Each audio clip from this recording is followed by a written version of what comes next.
Si llegaste hasta aquí, sabes que este mundo no necesita otro juego de ovejas.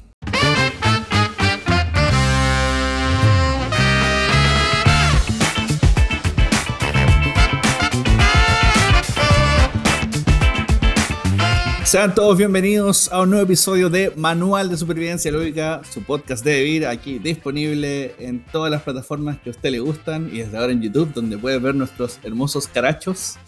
Gracias por acompañarnos, gracias por vernos, cuarta temporada ya, y el día de hoy vamos a estar hablando de temáticas no convencionales. Y para eso me acompaña la increíble Lore de Vivir México. ¿Cómo te va, Lore?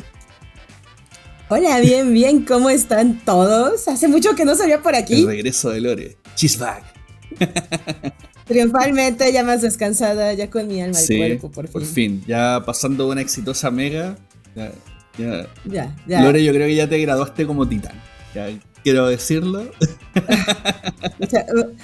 Muchas gracias, pero ya después de semanas de preparación, después de la mega, y por fin poder dormir, después de días de no dormir. Porque es muy bueno dormir, usted también duerma. Es necesario. Para los humanos todavía es necesario. Sí, ya vamos a llegar a un punto en que vamos a poder librarnos de eso llamado sueño. Aunque espero que no, es bastante maravilloso. Me gusta dormir. Oye, hablando de la mega, el día de hoy tenemos, bueno, ya vieron el título, así que esto no es como spoiler ni nada, pero el día de hoy nos acompaña una teóloga, profe y era increíble autora de Jerusalem Anno Domini. O sea, nos acompaña Carmen Jiménez. ¿Cómo estás, Carmen? Hola, muy buenas a los dos, estoy estupendamente. Lore, enhorabuena por esa mega que ha sido increíble. Bueno, ya podremos hablar un poquito, pero ha sido una de las mejores experiencias de mi vida y enhorabuena de verdad porque preparar todo eso ha tenido que ser de verdad de noche sin dormir y más de una. Pero me encantó que muchas personas iban contigo, el juego te iban a firmar, a platicar, todo, estabas llena. Todo el tiempo, no te puedes ni imaginar, era una cosa...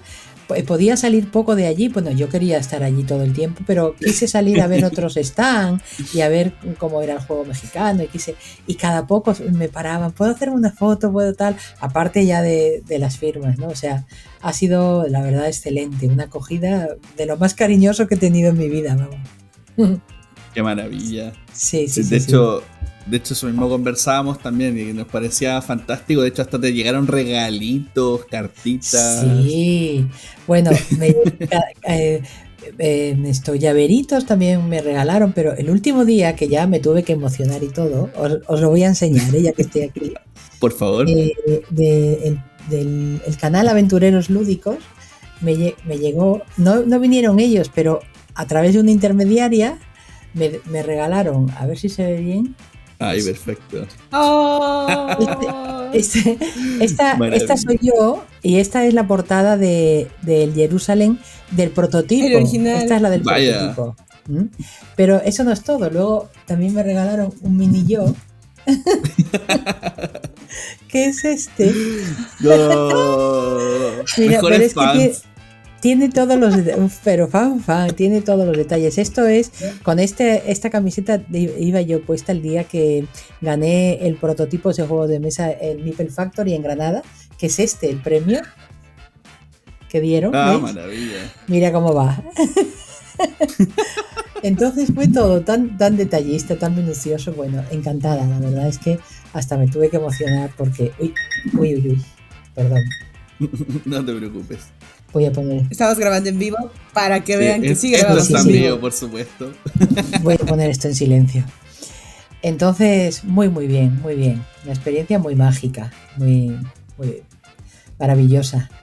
No, qué maravilloso. Me alegro mucho que haya sido así. Qué bueno. Y de hecho, es parte de lo que vamos a hablar el día de hoy. Durante este episodio, porque como decíamos en un inicio, esto es un episodio dedicado a temáticas no convencionales y en verdad es una excusa para hablar en torno a Jerusalén y a lo que ha significado este juego en la industria de los juegos de mesa, porque la idea en este bloque es que conversemos un poquito sobre precisamente la temática que quisiste abordar sobre la mecánica y también nos gustaría saber un poquito de eso, ¿Cómo fue esa decisión o cómo nace la idea, como de alguna forma, para nosotros transgresora, para ti va a ir enfocada de otra manera a ejecutar un juego como este y con la idea que significa la última cena. Pues sí, la verdad es que es un poco llamativo, pero en un momento dado, hace un par de años, yo me planteé el tema de poder plasmar en un juego, que ya que a mí me gusta tanto jugar porque soy jugona, ¿no? Pues plasmar aquello que a mí me llena también tanto personalmente, que es la vida de Jesús, ¿no?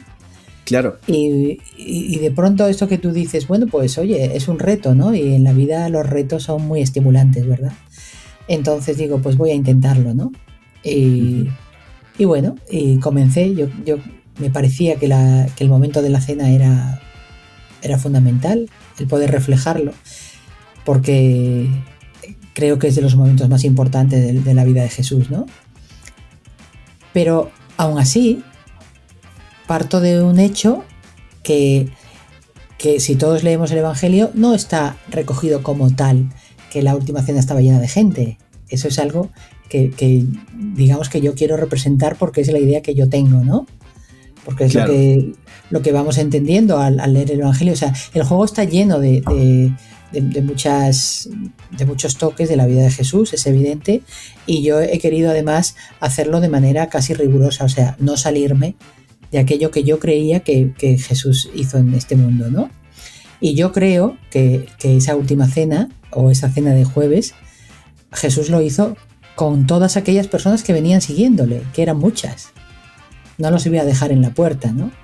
Entonces, es algo que no está oficialmente recogido, pero yo pienso que es así, ¿no? Voy a pecar un poco de... No voy a decir, porque he visto cada vez que vas a explicarlo en algún podcast de juegos, siempre inician con un... Yo no soy creyente. Pero, y es eso, creo que ha sido la mayoría de los podcasts se inician todos de yo no soy creyente y no soy experto, y es algo que me genera ruido porque irónicamente, vamos a ser sinceros, en Occidente la mayor parte de la cultura o de nuestra religión es católica o cristiana, y ya decir en esta generación es que yo no soy creyente, pero estamos impregnados de culturalmente mínimo de algo del bagaje de la religión, claro, católica o cristiana. Y creo que lo que tenemos, o sea, vamos a decirlo, tenemos que diferenciar algo. Sí, se me está saliendo lo de la carrera de sociología, pero es que dale. Tal vez lo que la gente tiene una versión cuando decimos Jesús católico, es que piensan en la iglesia. Y sí, la iglesia, que es una institución política, ha tenido malas praxis, sí. Pero cuando hablamos de la cuestión de religión, podemos hablar de una cuestión filosófica, una cuestión de fe, que tiene cosas que se pueden cuestionar, que hay cosas buenas y que hay una cosa muy, muy buena que hay que analizar, que hay filósofos desde la Edad Media. O sea, hay cosas que la gente no ha pensado o no ha visto, que hay filósofos desde la Edad Media que han cuestionado justamente a la figura de la iglesia y ha hablado sobre la fe, sobre cómo a lo mejor lo que hay que analizar es a la religión desde la cuestión fe, desde lo que hay que pensar que nosotros como humanos hay algo inherente que necesitamos creer en un algo. No le voy a poner nombre porque esa vez es algo muy personal de que necesitamos ponerle ese nombre, pero sí es algo muy inherente de que necesitamos creer en un algo. Entonces, culturalmente en Occidente creemos porque nos han enseñado a creer en la figura de un Dios, Dios Padre, Dios Hijo, Dios Espíritu Santo. Como ya lo creemos, es muy diferente, pero en muchos casos, por las familias que tenemos en construcción, y más si lo vemos normalmente con nuestros abuelos, nuestros padres, a lo mejor en parte más atrás ellos lo tienen más interiorizado. Yo hace poco mi abuela entró a mi casa y dijo, Dios santifica esta casa, y yo no lo veo mal, yo lo veo, son cuestas de costumbres, y no es algo que pueda decirte como así atacar, pero ahora que digamos, es que yo no conozco nada no, probablemente sí lo conoces, pero tienes a lo mejor alguna versión por algo que hizo la institución. Claro. Pero pensemos, ¿estás mal? ¿Estás en contra de la institución? o estás en contra de la cuestión de fe. Exactamente. Son dos cosas diferentes. Totalmente. Comparto lo que dices, Lorena, al 100%. Todo lo que dices, porque eso de que a mí también me ha pasado cuando me dicen del principio, yo no soy creyente, y yo les digo, no hace falta. O sea, para jugar un juego de mesa sobre Jesús de Nazaret, no hace falta ser creyente. O sea, esa es la idea que hay detrás, y lo que tú me preguntabas, Nico, cuando tú has pensado en diseñar, por supuesto, es un juego de mesa sobre una persona. Y además, si sois capaces de encontrar algo que tenga algo que ver con la iglesia en el juego, me lo decís, porque intencionadamente no hay absolutamente nada. Claro. Nada. De hecho, como contexto, disculpa que te interrumpa, Carmen, como contexto también, aprovechando, aclaramos la agua de inmediato en ese sentido. Yo creo que en esto vais a estar también de acuerdo. Este juego nunca ha intentado evangelizar a nadie. Nunca. De hecho, ha sido algo que hemos tratado de aclarar desde el inicio, y como decía Lore también, una del conocimiento de, a menos que vivas debajo de una roca, todos saben quién es Jesús. Y todo lo que ahí se vive nos es familiar. La última cena, la parábola, el otro, todo nos es familiar. Los apóstoles, los discípulos, son expresiones muy familiares, ¿no? Y está el factor también de saber diferenciar. Una es que yo no esté de acuerdo con muchas cosas, pero la otra es como que entiendo que existe y que se puede conversar, y no hay nada malo en eso, que también es como el otro factor. Y de hecho genera el juego muchas conversaciones en torno a eso, que al final acabas la partida, yo el otro día mismo, y nos quedamos un rato largo hablando del tema de Jesús y cosas que es súper interesante. Perdona, te corté, Lorena. No, por ejemplo, ahora ya hay muchos temas sin tocar esa cuestión de iglesia, de cuestión de fe o demás, pero ya hay cuestiones que se pueden hablar de la figura de la Biblia como un texto histórico, porque es un texto histórico, vamos a hablarlo, y de repente ya hay novelas brasileñas, novelas persas, pero sí, tocando el Antiguo Testamento como, pues sí, es un libro histórico, y ¿por qué sí se pueden tocar temas como la Edad Media? O, por ejemplo, la figura de Buda. Buda sigue siendo una figura religiosa para una parte, para otro continente, y lo tocan como de una figura cualquiera en el occidente. Pero en algún momento lo tocaremos, porque tenemos este tabú de repente de tocar la Biblia, como si decimos no creemos, pero tenemos ese tabú de cuando lo queremos tocar. Y de hecho, date cuenta, aunque es verdad que en la segunda parte vamos a hablar de esto, pero voy a hacer una apreciación. ¿Cuántos juegos jugamos donde está la figura de la iglesia? De la iglesia de la Edad Media, Lorenzo el Magnífico, el otro, venga, la iglesia, el clero, lo otro, que es el que te tienes que pagar a la iglesia no sé qué, por montones de juegos, y no nos importa. La diferencia en este juego es que está Jesús. Esa es la diferencia. Y Jesús sí que forma parte de la creencia muy arraigada de la gente. Ahí sí que hacemos esa diferencia. No es la iglesia, es Jesús.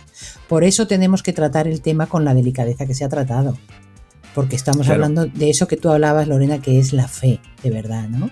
Entonces ahí tenemos que, tener el respeto debido, ¿no?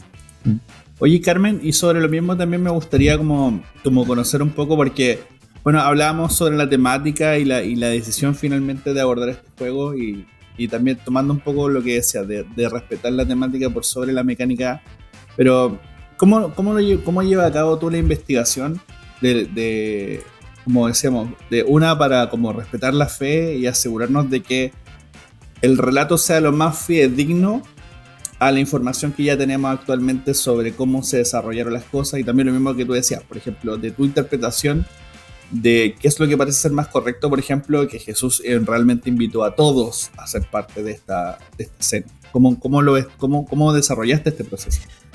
Bueno, ten en cuenta que yo soy teóloga, y además sigo cada día estudiando el tema del Evangelio. O sea, no es algo que yo tuviera que decir voy a empezar a investigar sobre esto, ¿no? Sino que es que, digamos que es mi vida, ¿sabes? Es mi vida. Desde que tengo 20 y tantos años, pues que empecé la carrera y tal, pues es que es mi vida estudiar esto. Entonces son cosas que, aunque la palabra me sorprende, porque me sorprende cada día, me gusta profundizar y me gusta actualizarla, porque yo me centro mucho en el Evangelio. El Antiguo Testamento está bien, es un libro que tenemos ahí y que nos dice muchas cosas de las que no tenemos que hacer, ¿no? Y nos habla de un Dios que Jesús vino a decir: este es el Dios en el que yo creo, no el del Antiguo Testamento que a lo mejor mataba indiscriminadamente, ¿no? O sea, bueno, quiero decirte que yo me centro en lo que es el Evangelio.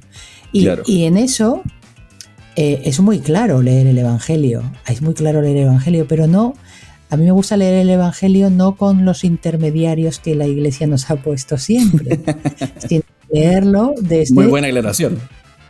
Claro, entonces cuando tú empiezas a leer, ha habido a lo largo de la historia de la Iglesia las mujeres, por ejemplo, las mujeres del Evangelio para la historia de la Iglesia todos éramos la misma y además unas prostitutas. Claro. O sea, quiero decir, y luego es que hay una variedad y una riqueza, por ejemplo, de mujeres con las que Jesús se encuentra y tal, que es muy significativo, ¿no? Entonces yo intento ser una estudiosa de la Biblia, del Evangelio, desde ese punto de vista de decir, bueno, ¿qué hacía Jesús de verdad?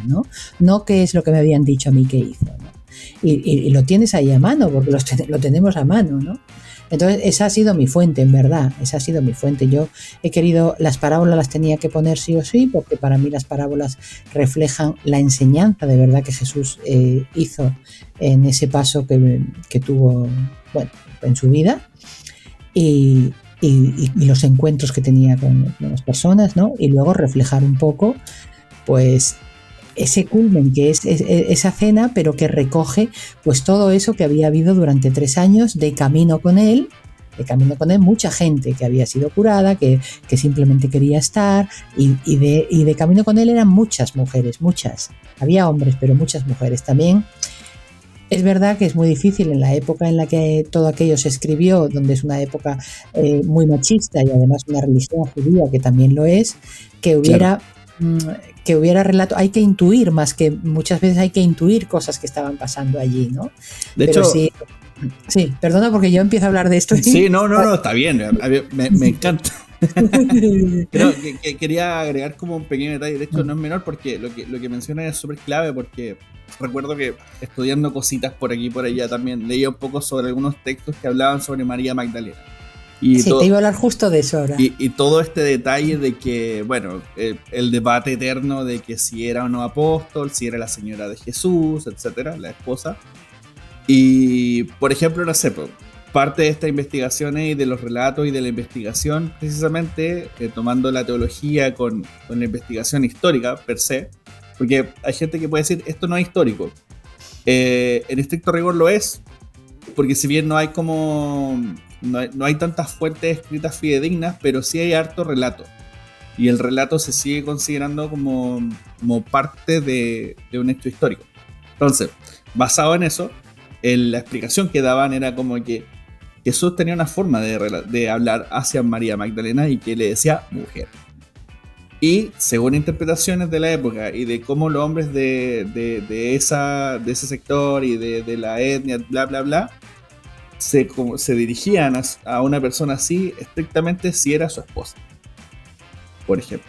Entonces, ahí se abre más debate y más conversaciones sobre también, como qué tanto sabemos o no de la información que precisamente nos están entregando, y ahí es bueno que aparezca gente como tú, que se da el tiempo de precisamente investigar este tipo de cosas para decir, ¿sabes qué? Mira, he comparado la información, he revisado esto y esto otro, y puedo llegar a una conclusión de que, por interpretación, esto pudo haber sido así porque en la época se gestaba de esta forma. Entonces, igual es curioso. Y lo que tú dices es así. Y además, y ya no solamente cosas que pueda llegarse a estudiar porque pueda ser eso que tú dices de mujer, sino por cosas que están ahí y que están simplemente y nadie las ha querido ver. Por ejemplo, mirad, un ejemplo sencillo. Uh-huh. Una de las cosas para decir que algo tiene muchos signos de veracidad de Jesús es que nos lo cuenten los 4 evangelistas, ¿no? Ahí claro. Hay muchas cosas que a lo mejor solo cuenta uno o dos, otra. Bueno, si lo cuentan los 4, pues digamos que es como algo que decir, bueno, esto lo que se llama ipsísima verba Jesu, ¿no? O sea, las mismísimas palabras de Jesús si es que están en los 4, ¿no? Bueno, pues hay algo que están en los 4 y es a quién se le aparece Jesús resucitado, a qué persona, la primera, y le dice, ve y anuncia esto a mis hermanos. Y es a María Magdalena, o sea, no hay que irse muy lejos.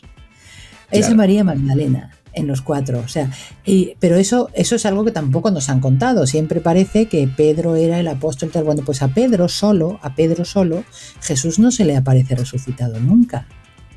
Entonces esos son hechos de decir esto es así, ¿no? Entonces también es muy interesante ver pues una serie de cosas de cómo muchas veces se ha querido manipular la historia o lo que sea. Yo ahí ya no me quiero meter, pero sí quiero decir, hay algo aquí que no es lo que nosotros pensábamos, ¿no? Entonces, la relación de Jesús con María Magdalena, pues yo la explico muy claramente. Si yo tuviera el poder de resucitar, yo digo, sí, si lo tuviera, ¿a quién me presentaría a la primera persona? Pues seguro que voy a presentarme a la persona que amo.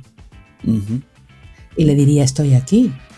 Entonces, también muchas veces son cosas muy simples, ¿no? Como muy humanas, ¿no? Porque Jesús era humano, lo demostró en toda su vida, ¿no? Entonces, bueno, pues por ahí van los tiros. A lo mejor eso pues no significa que es lo que nos han dicho siempre, que es Jesús y los 12. Bueno, pues a lo mejor el primer apóstol fue una mujer, ¿no? La primera apóstol fue una mujer, ¿no? Y eso. Bueno, ¿qué pasa, Lorena? ¿Te he dejado sin palabras o cómo es eso? No, es que eso es muy interesante porque sí está el interés, pero también hay que pensar en qué momento se fundó la iglesia y hay que pensar en qué momento estaba la mujer posicionada. Entonces, ¿por qué la mujer queda secundada? Y también está siempre el estudio aparte de María y en cómo se convierte de María Madre a María Virgen, por ejemplo, y es otra ciencia también, porque María pasa a ser no solo la madre de Jesús, fue la conversión a ser una virgen, y la figura sacra, y la figura madre. Y el dogma. Exacto. Claro. Y el dogma. Entonces, que es terrible, a ver. O sea, es que son muchas cosas, así es. Todo eso sería muy... Porque no, dime.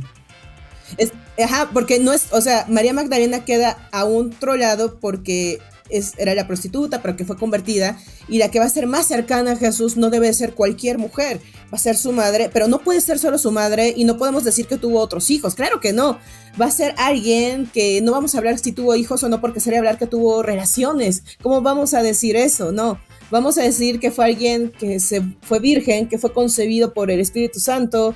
No hablemos ya más del esposo, pero el esposo los ayudó y fue algo concepción sagrada y es virgen sagrada y por eso está con Jesús. Entonces fue una conversión mucho de María también para estar tan cercana a Jesús. Y hablamos ahora sí del dogma de Virgen María.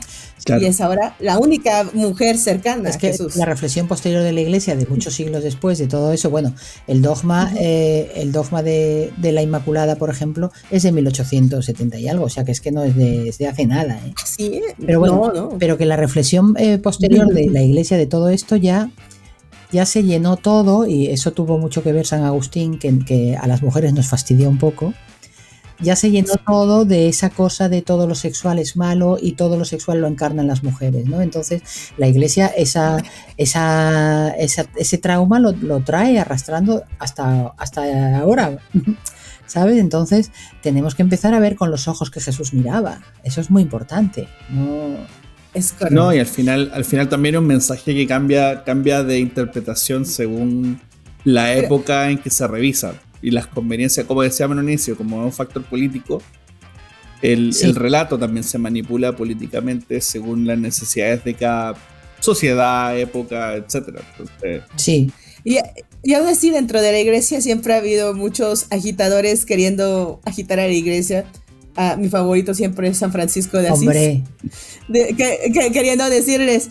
¿Pero de qué hablan? No necesitamos riquezas. Eso. La iglesia es aquí afuera, debajo de una piedra. Entonces, si vas a su iglesia, es chica, es pobre y demás. Pero porque es lo que les dijo, pero si no se necesita nada. Aquí viene escrito en las escrituras, nunca dijeron que necesitábamos riqueza. Y eso nunca le gustó. Esto nunca le gustó a la iglesia, porque puede... Cállate, si necesitamos dinero. Calla, que no se enteren. Que venga la chamba. Sí. No, vamos a meterles un poco de sentimiento de culpa para que no... Pero escúchame, y tan de moda que está San Francisco de Asís ahora, con alabado seas mi Señor por todas tus criaturas, con el cambio climático, con cuidar el mundo, el planeta. San Francisco de Asís es un santo maravilloso. Los animales. Sí. Era de hermanos todos, ese, hermano animal. El hermano lobo, tal, o sea, muy actual. Podríamos decir muy que actual. San Francisco fue el primer druida. Sí. Podríamos decir que sí, fue el primer gran druida. Al menos que conocemos. Bueno. Es verdad, al menos que conozcamos. Yo leí alguna cosa de él y decía que iba caminando con cuidadito por esos caminos de Italia, de no pisar ninguna hormiga, para no matarla. O sea, era un tipo excepcional también, ¿no? Sí. Oye, aprovechando esta instancia, vamos a irnos a un pequeño break. Y vamos a volver con la siguiente temática, que también va a estar bastante interesante. Así que volvemos en un momento.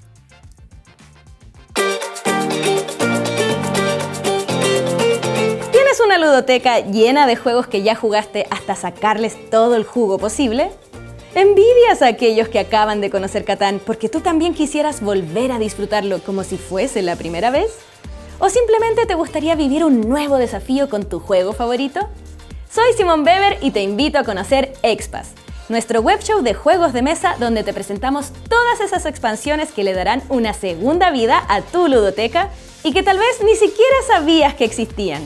Ya lo sabes, Expas, ese rinconcito de internet donde le volvemos a dar vida a tus juegos favoritos. Nuevos episodios ya disponibles en nuestro canal de YouTube de Beer Latam. ¡Te esperamos!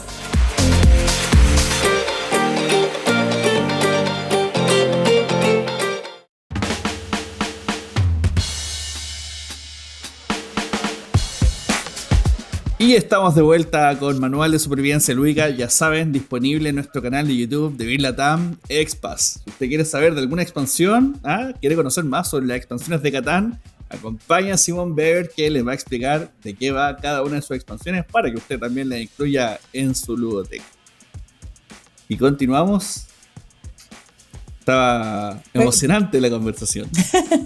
Fue una gran plática sobre, ahora sí, religión y iglesia, pero ahora sí tenemos en este segundo bloque juegos con temáticas raras, extravagantes, porque cuando Jerusalén se anunció fue como un gran hit porque fue de juegos que tocaran de esa manera a Jesús, son muy pocos, son muy raros.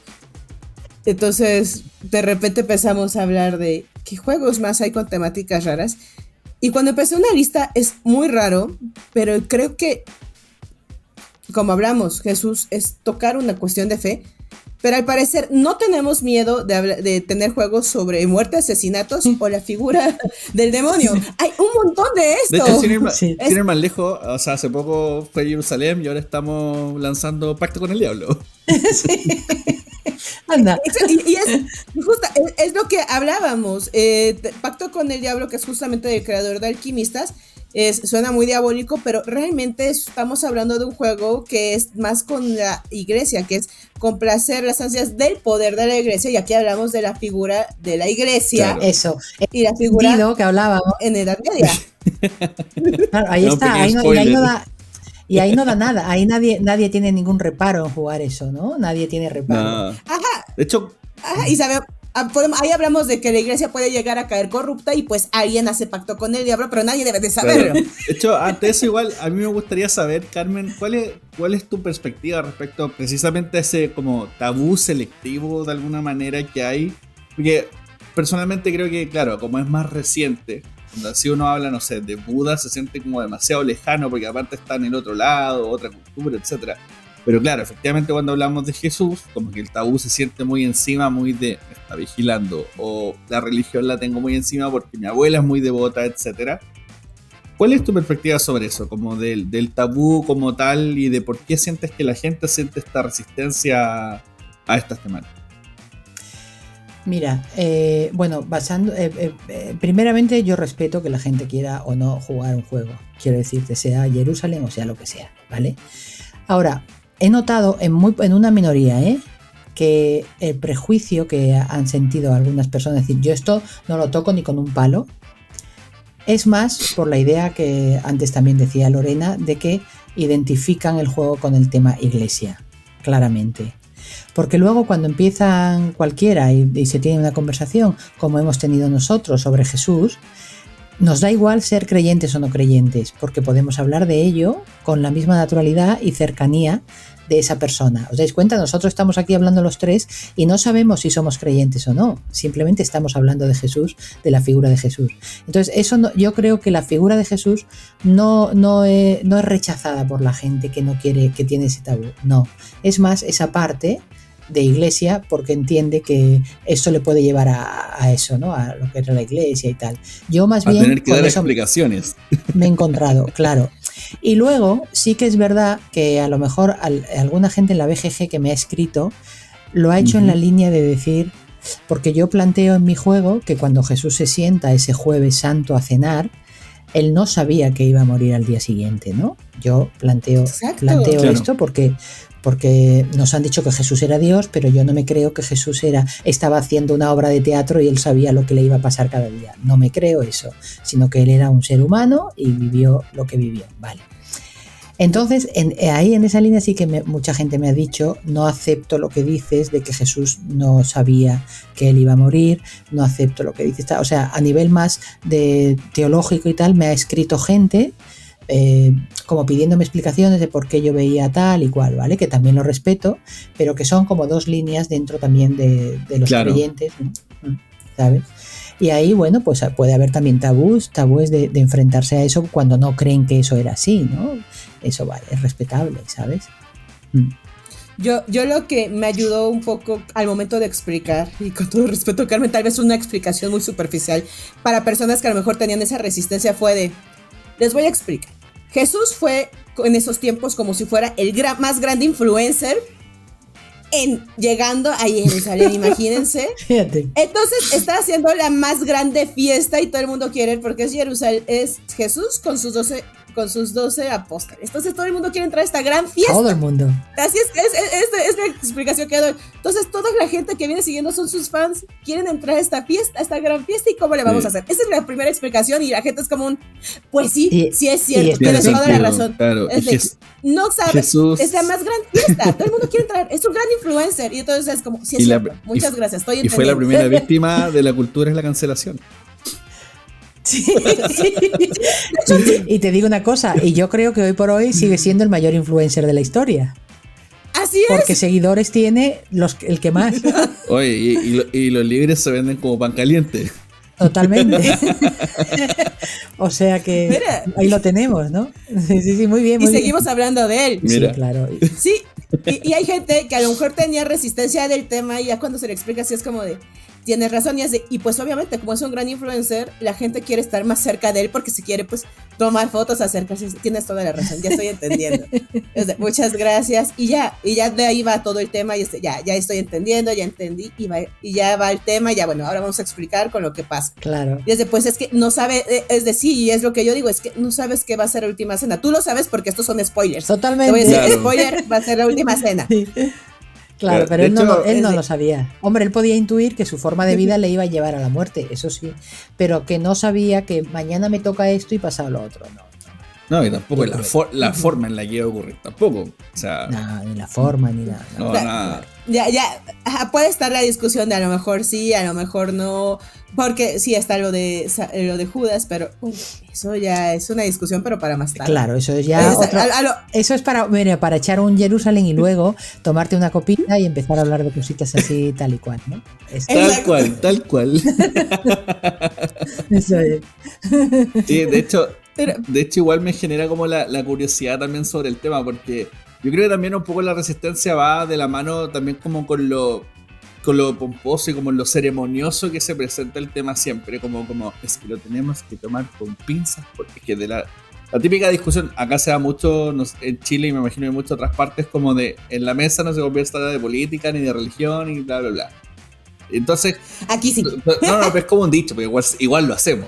Pero claro, ese como ese como de delicadeza del tema, cuando en verdad, por el contrario, o sea, que tiene de malo conversarlo, que tiene de malo hablarlo, y de pronto, claro, las nuevas generaciones ven como toda esta ceremonia de por medio para contar una historia que es tan simple y tan común hoy en día. Sí. Y claro, y no, eso genera el rechazo inmediato. Pues, cuando, claro, si alguien se detuviese y me explicase, como lo hizo Lorena recién, oye, mira, esto es Claro. el influencer más grande, listo, ok, entro. De hecho, hay un canal de YouTube que hace animaciones de historia. Y por ejemplo, te cuentan la Segunda Guerra Mundial con monitos. Entonces, como que te muestran que Hitler es como un monito que reclama por todo y que quiere ir a lugares y qué sé yo.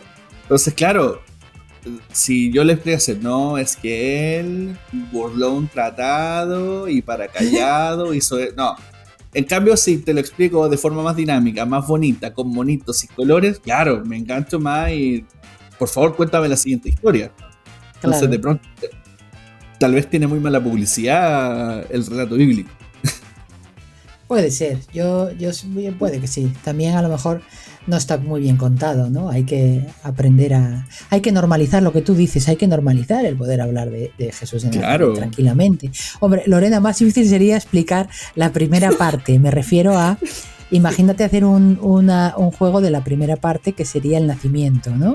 Aquello Claro. del Espíritu Santo, eso sería más difícil de explicarlo, tal como nos lo han contado, No, es parte como. de la concepción de la Virgen Inmaculada, eso sería complicado ahí meterse. Yo también tenía una cosa clara, que no me iba a meter en ningún dogma de la Iglesia Católica, evidentemente no podía, ¿no? Yo soy creyente y no debo, ¿no? Pero, o sea, no quiero, perdón. Pero que sería complicado esa parte primera, que está más difícil de entenderlo, ¿no? De entenderlo. Claro. No, Carmen, yo creo que tienes para hacer un wargame con todo el Antiguo Testamento, casi seguro harías muy feliz a Dorca, porque es muy interesante todo lo que pensamos de que a lo mejor la Biblia es un libro muy tranquilo o demás, pero no, analizándolo como un libro filosófico, como un libro histórico, todo lo que es el Antiguo Testamento es un libro donde nos representa una historia muy sangrienta, Totalmente. Una historia de mucho conflicto, y la figura del Dios que hay ahí no es un Dios muy pacífico, es un Dios que pasa por muchos matices y uno es la furia muchas veces. Entonces, si alguna vez alguien tiene mucha curiosidad, véalo, es algo muy interesante. Y, por ejemplo, la película animada del Príncipe de Egipto es muy buena, realmente. Buenísimo. Es un gran acercamiento. Y ya de ahí, si quiere leerlo, lea el Antiguo Testamento como un libro, o sea, no una cuestión de fe, como un libro histórico. Histórico. La verdad, y uno además, de los mejores. Y además no podemos entender que todos los personajes allí, yo se lo digo a mis alumnos cuando les doy clases, sobre todo del Antiguo Testamento, les digo, mirad, empezando desde Abraham, Isaac, Jacob, todos, eran todos unos sinvergüenzas y unos golfos. Todos. Sí. Sí. Sí. No, sí. Es así. La verdad de la Biblia no es que ellos eran buenos, es que era Dios. O sea, que confiaban en Dios, pero no dejaban de ser todos, la mayoría de ellos, unos cretinos. ¿Vale? Entonces, tú miras las historias y todos eran infieles o se habían acostado con no sé quién, otro, y son historias verdaderamente de seres humanos. Muchas esposas, que también era como algo de la época y de la etnia. Sí. Pero bueno, el rey David había sido infiel, el rey David fue también agárrate. O sea, ¿qué quiero decir? Eran unos golfos. Yo se lo digo a mis alumnos, se me quedan así todos como diciendo, ¿qué está diciendo, no? ¿Sabes? ¿Cómo puede decir eso? Pero es la verdad, porque hablamos de que es una historia de humanos. Claro. Entonces, pues claro, entonces, que se puede, y en una época mucho más hostil que la actual. Oh, por supuesto. Sí, así es.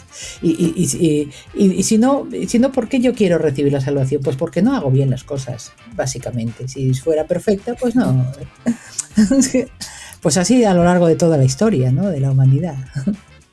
Oye, y bueno, así mismo como ha estado como todo este tabú y la resistencia, también ha habido gente como que ha encontrado cosas nuevas dentro del juego, y dentro de eso también lo que explicábamos al inicio, o sea, el recibimiento que tuvo respecto a cómo la gente se ha acercado a ti y ha conversado.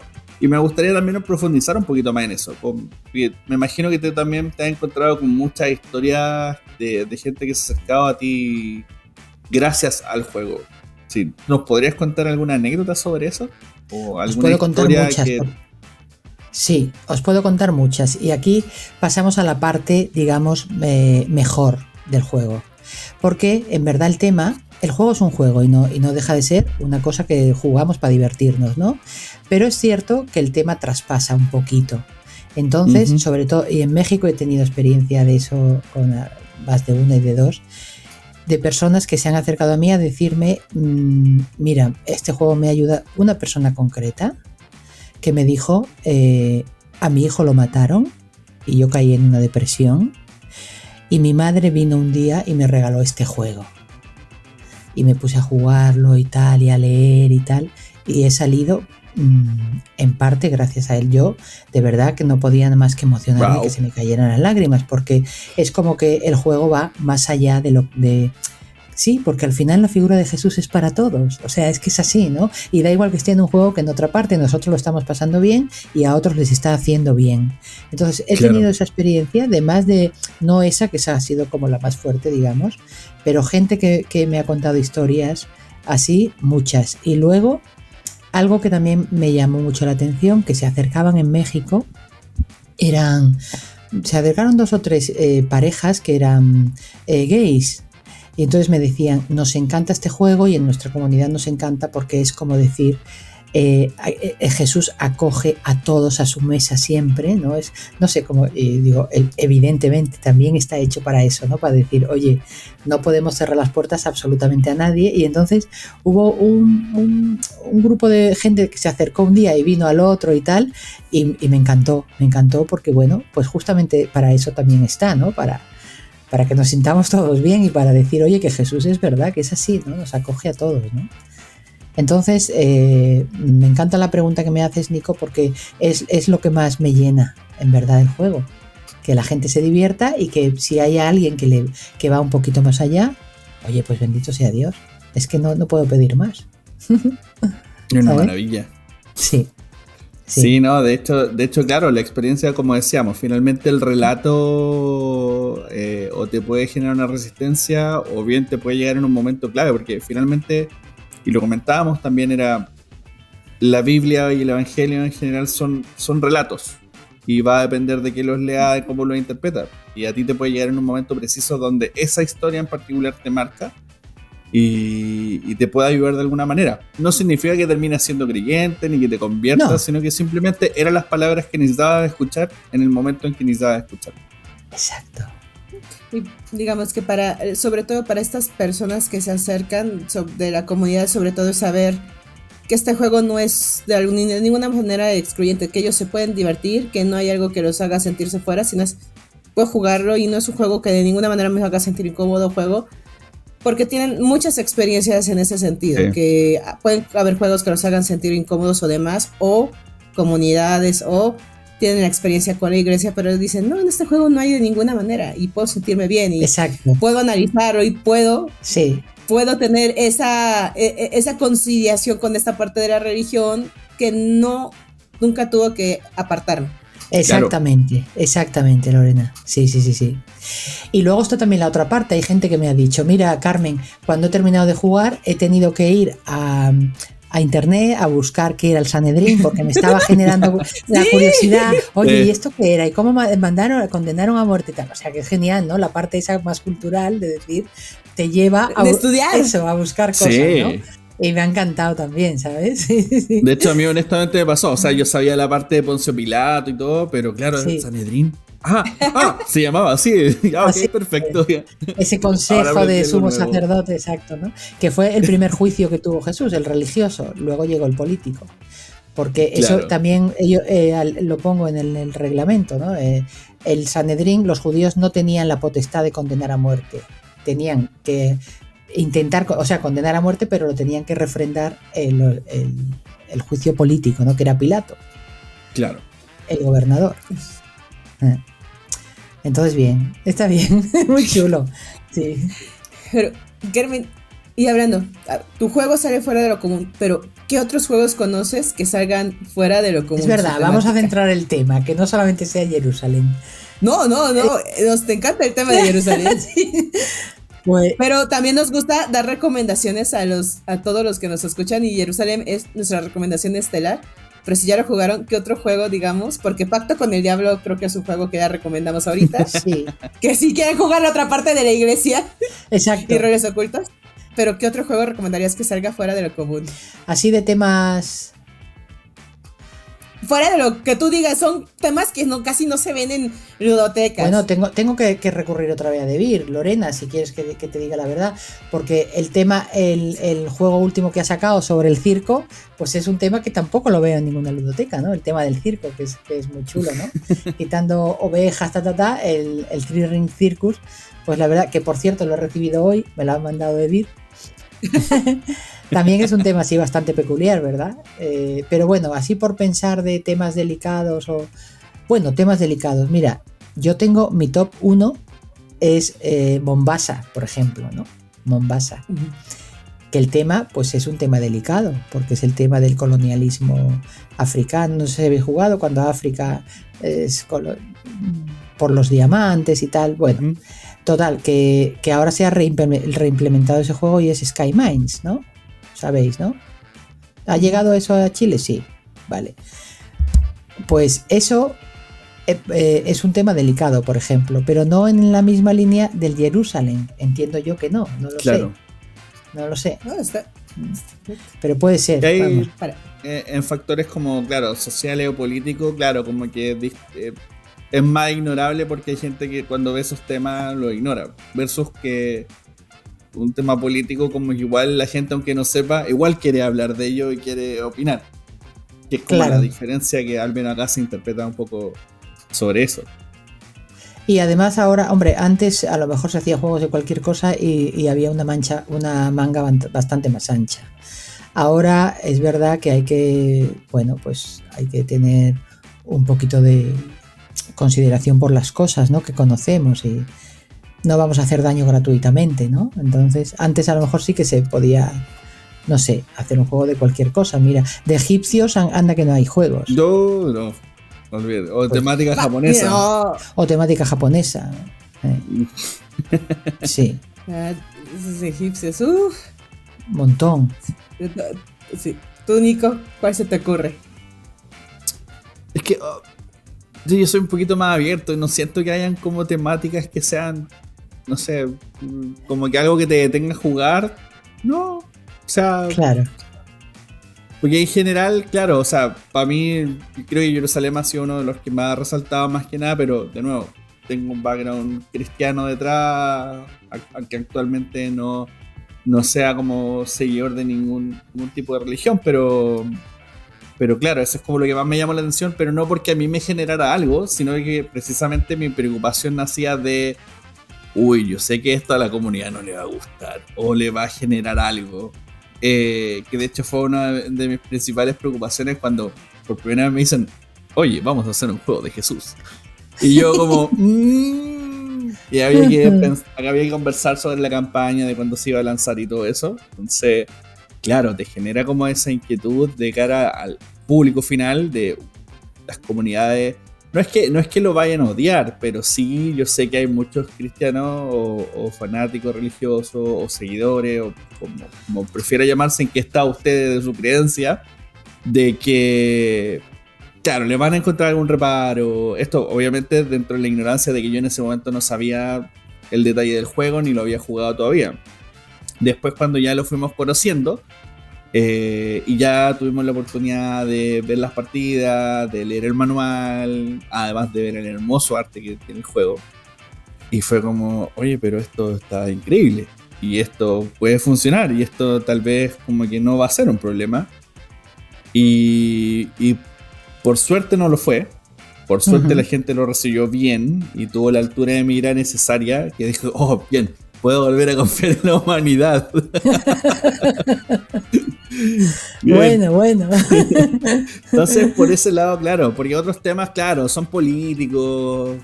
Yo creo que de pronto, no sé si exista, pero creo que de pronto como que un juego que pueda ser delicado perfectamente podría ser, no sé, un juego del Holocausto, por ejemplo. No sé, algo así. No sé quién podría hacer un juego sobre eso. Secret Hitler. Es que... Sí, pero fíjate tú, Pero a mí tampoco me molesta jugar a ningún juego con una temática delicada, la verdad, ¿eh? Claro. A mí no. Pero sí, Secret Hitler, pero... Claro, pero no sé. O sea, por eso como más juegos como de temática delicada. Yo creo por eso más que delicado. hubo hace poco una chica, todavía no lo saca, pero es una chica que hacía baile exótico. Ya. Sí, una stripper. Y anunció que va a sacar el Kickstarter de su juego. De justamente de bailes exóticos, con miniaturas. Próximamente lo va a sacar en Kickstarter. Uh-huh. Entonces, en un momento la comunidad fue como de ¿qué? ¿Un juego de qué? Pero, sí me interesa porque hay más información. Pero yo creo que eso es más te genera más curiosidad que en verdad, porque en verdad, como decíamos, el de la temática, más que delicado es como no convencional. Porque eso es no convencional, exacto, pero sí fue como... Si tú me pues dices a mí me juego... gusta mucho ese tipo de temáticas, mucho más, por ejemplo, que todo lo que es ciencia ficción. A mí la ciencia ficción, bueno, vale, los planetas, lo otro, pero a mí me gusta más temáticas de la vida, ¿sabes? Eso me gusta.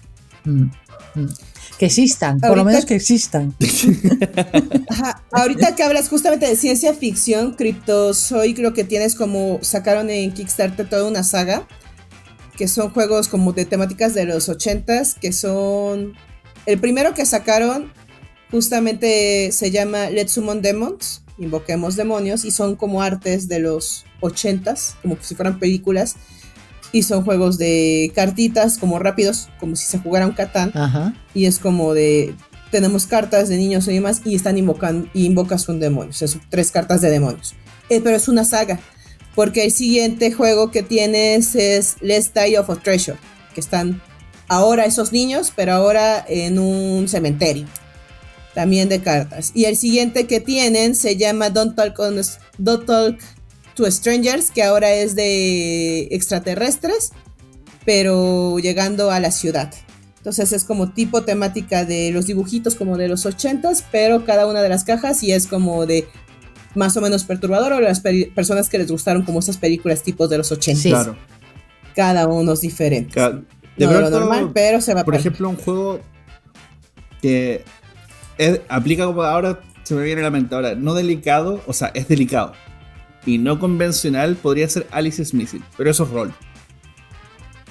Ah, es verdad. Que se juega con WhatsApp y eso, ¿verdad? Claro. Mandando WhatsApp.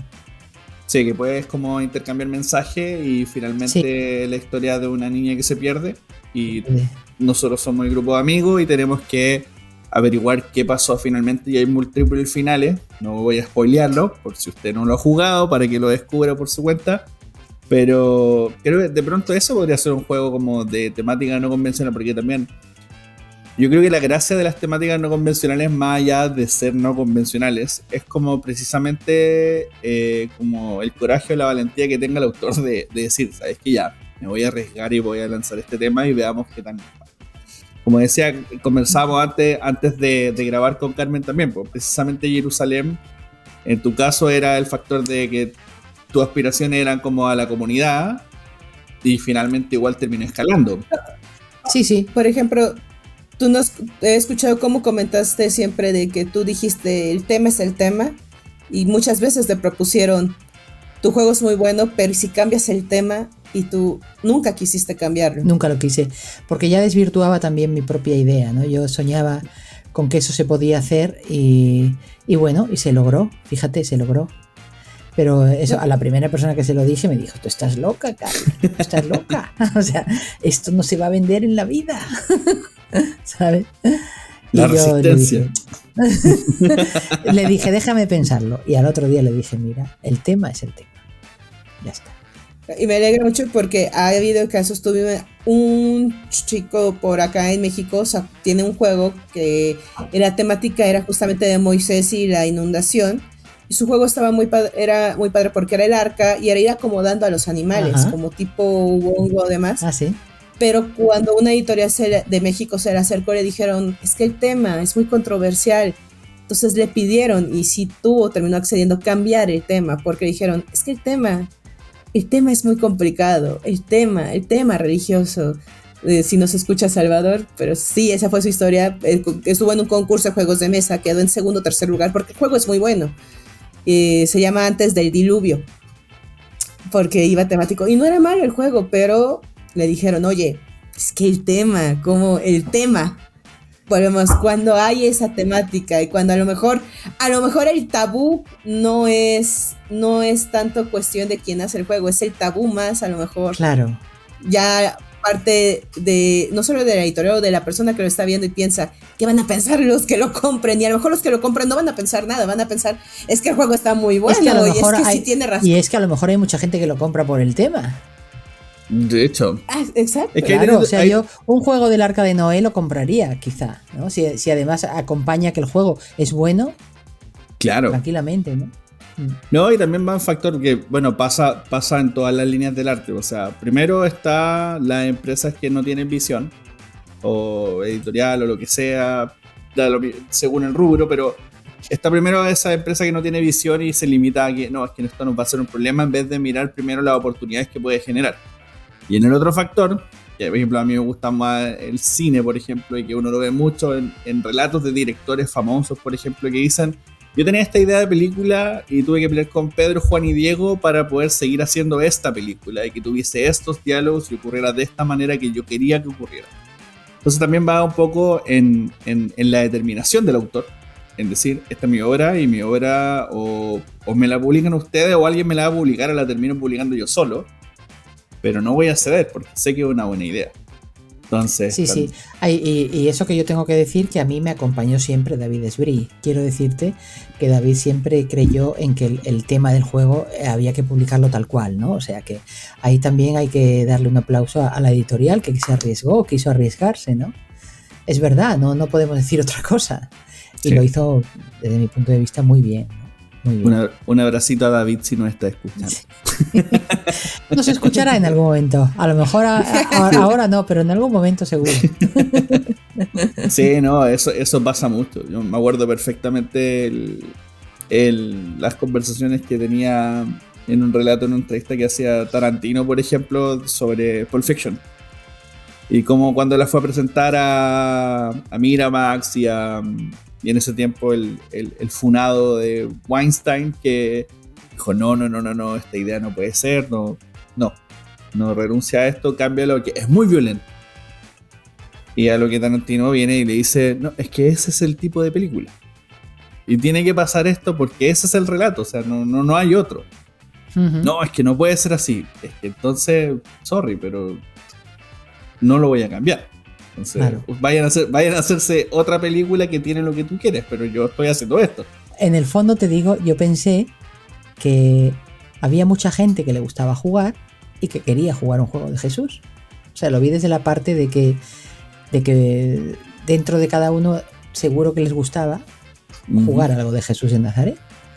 No sé, o lo vi desde la parte más pastoral mía o evangelizadora, vamos a decir, de decir, me encanta la idea de que en todas esas mesas que han comprado el juego esté la figura de Jesús. Es una idea como decir, vamos a poner a Jesús no desde los altares, desde las iglesias, sino desde una mesa jugando, ¿no? Esa idea es que me apasiona, ¿sabes?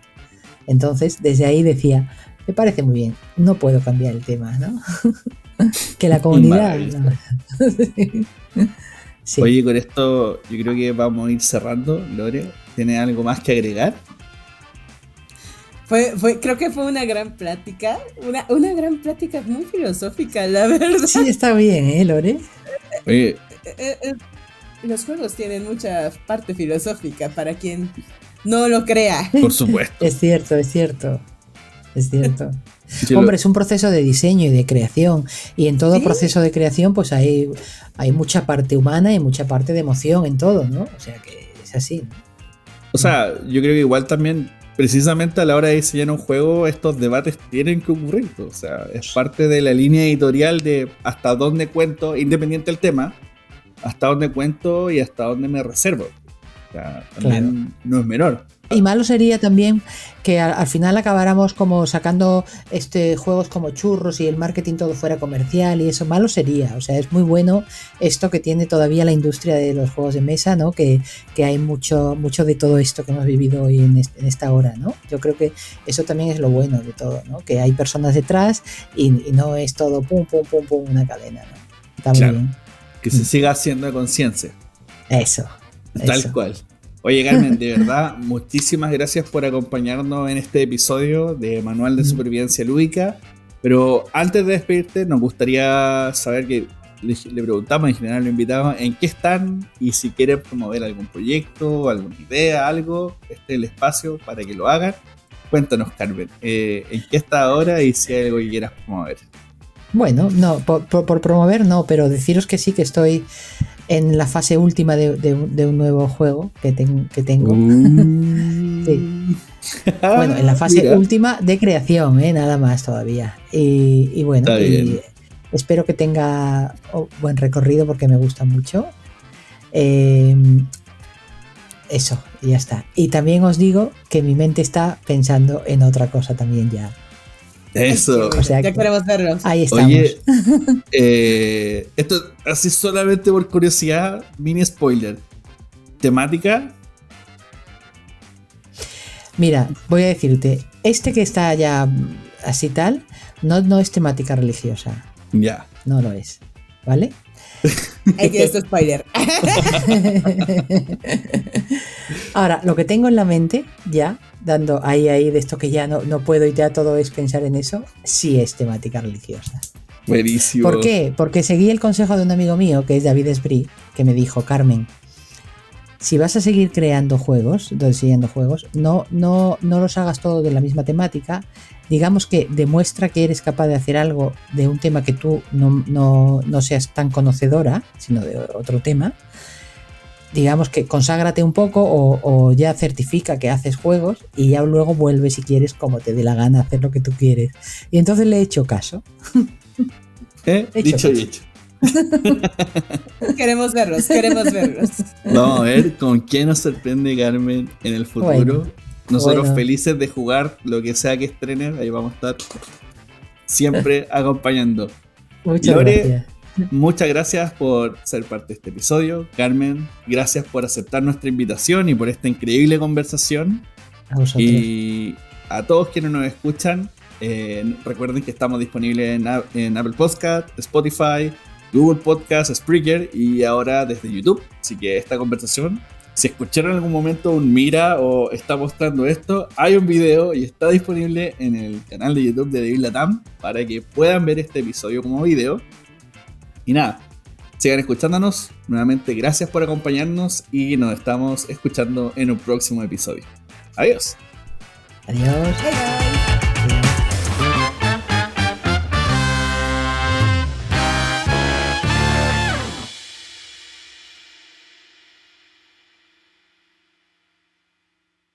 Bye.